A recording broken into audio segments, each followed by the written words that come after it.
A kú dédé àkókò yìí o, ìròyìn yàjóyàjó ni mo mú wá sí etí gbọ̀yìn láti iléeṣẹ́ Jígí Alára ìkànnì 24 tó kalẹ̀ sí ìlú Ìbàdàn ní ìpínlẹ̀ Ọ̀yọ́.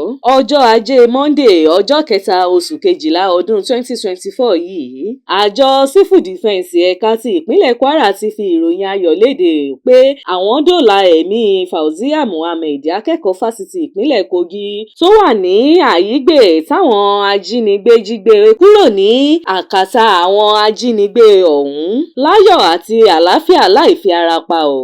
Ọ̀gá àgbà àjọ Civil Defence ẹ̀ka ti ìpínlẹ̀ Kwara Umaru Muhammed fi léde ní ọjọ́ Ajé Monday ọ̀sẹ̀ yìí láti fi ìdí ọ̀rọ̀ náà múlẹ̀ pé àwọn ti dóòlà ẹ̀mí Faozia o láyọ̀ àti ní àlàáfíà, kódà àwọn yóò fi Faozia ránṣẹ́ sí ìpínlẹ̀ Kogi láìpẹ́ yìí. Ó tẹ̀síwájú pé àwọn olùgbé agbègbè Ajégúnlẹ̀ Ẹgbẹ́jilá ní ìlú Ìlọrin ni wọ́n ti kẹ́fín Faozia pẹ̀lú àwọn afurasí yìí o. Ìhòhò ni wọ́n rí ọmọbìnrin yìí tí wọ́n sì ti ta àwọn ẹ̀ṣọ́ aláàbò lólobó tí wọ́n fi lọ gba ọmọbìnrin akẹ́kọ̀ọ́ yìí tí àwọn èèyàn sì fi fún ní aṣọ.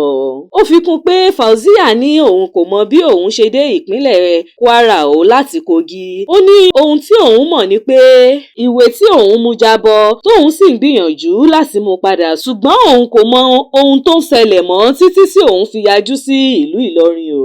Umaru ní àwọn ti fi ọ̀rọ̀ náà tó gómìnà ìpínlẹ̀ Kwara Abdulrazak létí o, táwọn yóò sì fi akẹ́kọ̀ọ́ náà ṣọwọ́ sí ìpínlẹ̀ Kogi láìpẹ́. Tẹ́ ò bá gbàgbé o, lọ́sẹ̀ tó kọjá yìí ni àwọn ajínigbé ṣọwọ́ ọ̀hún jí Faozia akẹ́kọ̀ọ́ fásitì Kogi tó wà ní ìpele 4 ní ẹ̀ka ẹ̀kọ́ ìmọ̀ nípa èdè Gẹ̀ẹ́sì ni wọ́n jí gbé o ní ìlú Àyígbà ní ìpínlẹ̀ Kogi. Bẹ́ẹ̀ tí àwọn ajínigbé náà sì wá jájú sí ìlú Ìlọrin. Wọ́n ní Faozia kò lè sọ̀rọ̀ dáadáa mọ́ o látàrí àwọn ìdojúkọ tó ti rí lọ́wọ́ àwọn ajínigbé ọ̀hún.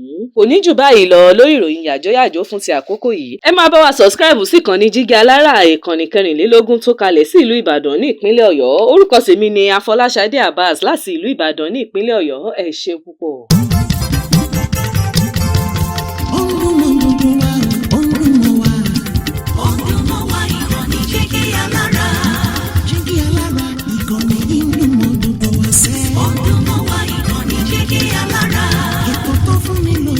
Ètò tó wà ní lọ́yẹ̀ wà ń bẹ̀. Ọdún mọ́ wá ìkànnì Jígí Alára. Ìròyìn lóríṣiríṣi tàbí mọ́ bó ṣe ń lọ láwùjọ. Ọdún mọ́ wá ìkànnì Jígí Alára. Ìkànnì Jígí Alára. Jígí Alára. Jígí Alára. Jígí Alára. Ìkànnì Jígí Alára 24 bàbá gbogbo.